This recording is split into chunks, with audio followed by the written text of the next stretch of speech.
Hey there, art peeps, welcome in today. I got a really cool video for you that I'm excited about to get to do some painting. But just so you know, as we get into this project, you can use any supplies that you have. Really oil pastels, you could use crayons, colored pencils, regular watercolors. I got something a little bit different. But when we get into this is a sunset landscape, so I'm gonna go through step by step a couple different parts of it. But it turns out really, really cool, and my kids really like this project. This is a popular one, always a favorite one throughout my class. So I'm gonna start out with the tree step by step. So on the bottom of the sheet of paper, what I usually tell the kids to do is start out with that tree kind of in the middle of the page. So I'll do a curvy line that'll kind of curve up on one side and then up on the other side. Keeping in mind that the trunk is the thickest part of the tree. The top of the tree is pretty big overall. I mean, the branches are small, but there's a lot of them, so it fills up more. And I do a lot of comparison to my hand, so you'll see me put my hand on here a lot because really, just like your arm is a little bit thicker, and then your fingers, you know, kind of get smaller as it goes out. So on this side, if you want, you can kind of add a little shoreline. I'll kind of recommend that they do like a shoreline. Just give them 1, 2, 3, 4, and 5 random lines that go off to the side and definitely spread out a little bit so they're not all going up, that they really spread out almost as, I guess, as far as your hand can really spread out. So the tree's going to take up the most part of this. This is where it starts to get a little bit tricky and I lose a couple kids, but so focus on this direction where you bring this side right into one of those stripes and then go down, and then you can really, you hit that next line, you can take that, and they don't have to be straight. My lines were kind of straight, but you can kind of curve them and wiggle them a little bit.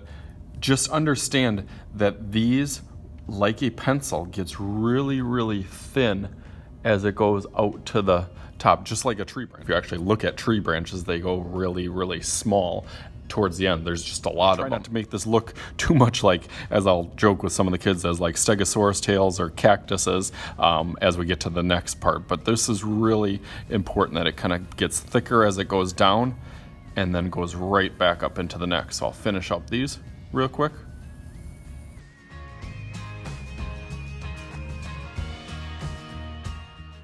And then right here on this last part, we just kind of bring and connect this.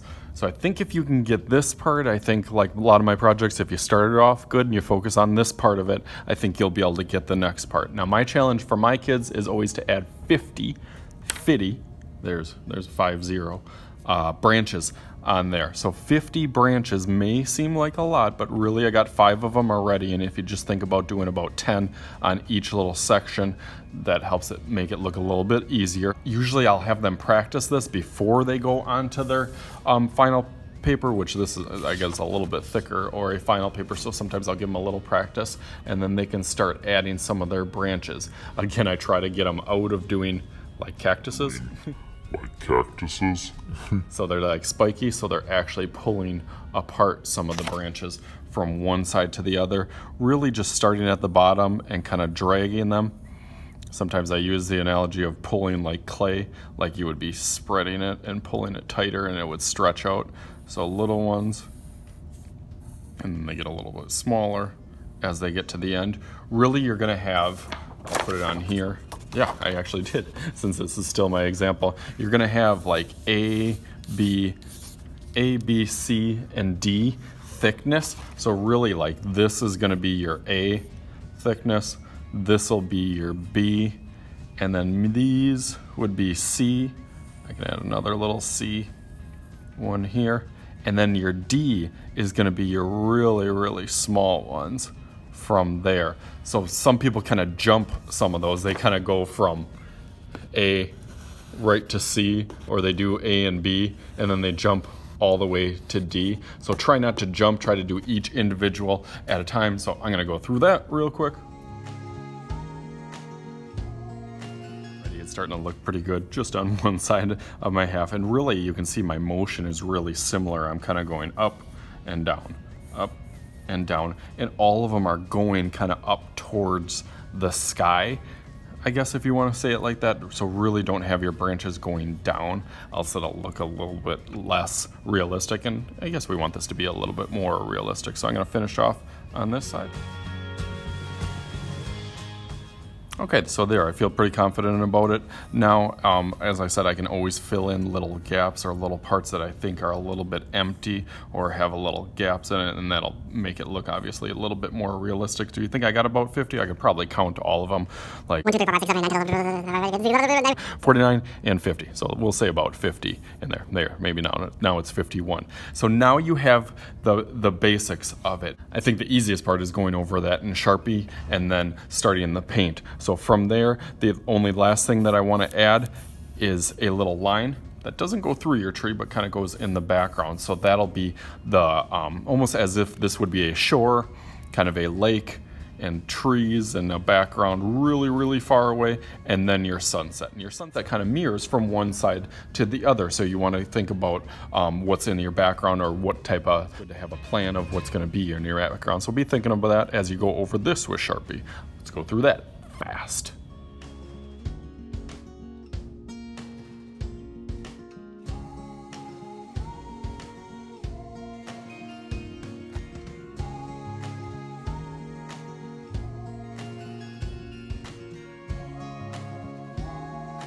How I went with my little small Sharpie to get some of those little fine points, and really, again, you're just kind of going up and down with really a light touch on there, kind of going up and down with some of those branches, because you want to still keep it natural or kind of organic shapes kind of to the branches where they're kind of going up and down and back and forth. You don't want to start getting ones like this, like I said, like Stegosaurus or kind of spikes on there. You want to keep it a little bit more natural looking, and I thought I did a good job of that, so that looks good. But again, I've done this lots and lots, so it's pretty easy. But I think if you get the main concept that the outer branches are smaller and then they get thicker as they go, and really you can start to pick off little ones that almost look too thick, and then kind of add some of those smaller ones in there. If there's a gap, like I said, you can always fill in. And by the time you get all of them, there'll probably be a lot more than 50. I probably have way more than 50 branches on here, but I thought this looks good.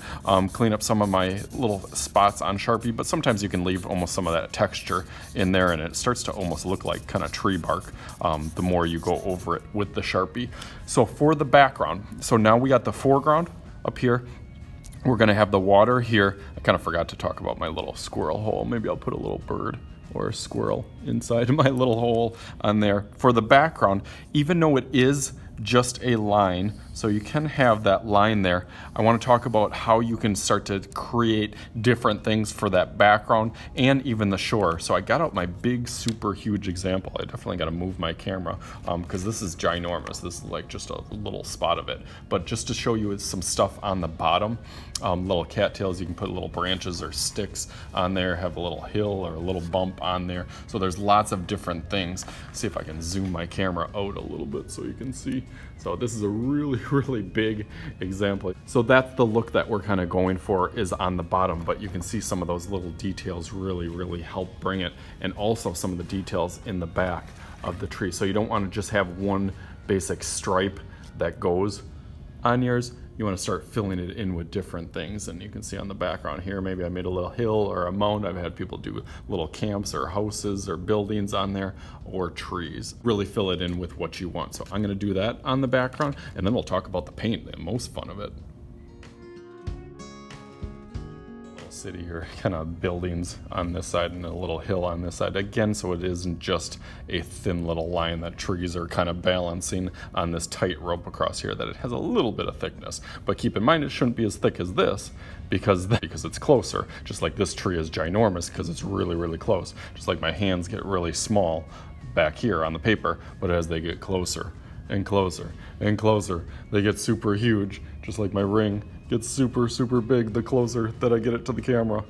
Fun of this, we gotta learn how to paint on this. So I'm gonna leave this aside. This will probably be like a 1, maybe 2-day project to get to this point, but then the most fun, and what I usually do is I have the kids just kind of fold a sheet of paper, random sheet of paper, in half, and then I have them do a line in the middle. That'll kind of be our horizon line on there. And then I have them label yellow, orange, red, violet, blue. And I probably say that enough to them that it gets annoying. Yellow, orange, red, violet, blue. Yellow, orange, red, violet, blue. Yellow, orange, red, violet, blue. Red, violet, blue. Yellow, orange, red, violet, blue. Say that so many times so that it gets in their head that that is the color order that each of these will have. So that'll be kind of their practice sheet that I kind of talked about on this, where sometimes they do the practice tree on one side of the paper, and then on the other side of the paper they'll do the practice with painting. Whatever tools you have with this one, I do have an example of with, I'm not sure if this is oil pastel or crayons. I want to say this is probably oil pastels, but you could see how a crayon version of this would still look kind of cool on there if that's the tools that you have. Just your basic watercolors would also look cool. Colored pencils might be what you have, but you still got your colors there, and you can start to work on blending in there. I think it's easiest to blend with paint, so that's what I'm going to start with. What color do you think I should start with first out of yellow, orange, red, violet, blue? One more time to get you guys to remember.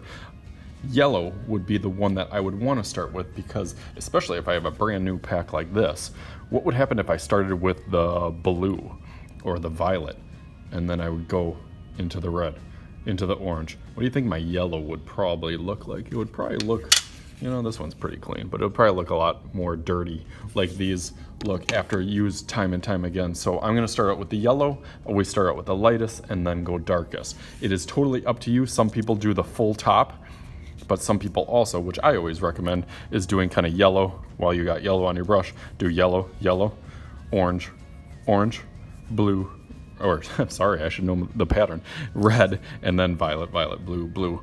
And try to blend those, I guess, a little bit smoother so that it's a nice transition from one to the other as it gets darker. So I'm gonna go through that nice and quick. Back into the blue now that I got my violet or purple color. The last little part will be blue, and it's okay if they if some parts are a little bit bigger, like some people do theirs really condensed and then they have a lot of blue, but I just got a little bit up there. But the big important thing, as I hit my camera again, I can't stop, this brush is really long on here as I'm painting on it. It's really important to get that nice transition from one to the other, and if you can do it on the practice, then definitely you can do it on the final. Here you can see how that transition really works well from one to the other. So that's what I'm going to do on my mini version, since this is my giant one. So let's go through that real fast.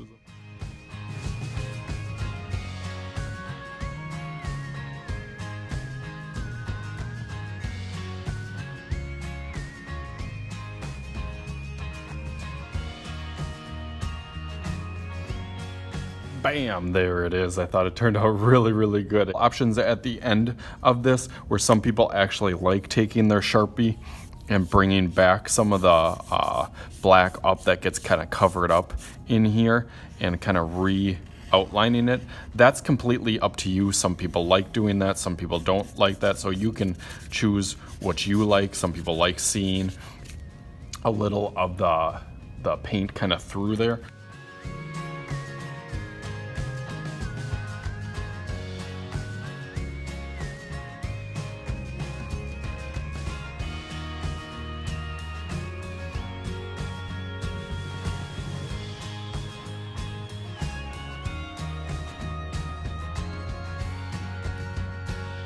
So go ahead and like this video if you haven't, give it a thumbs up, and as always, I am Mr. Shooty. This is Mr. Shooty's art class. We'll talk to you guys later.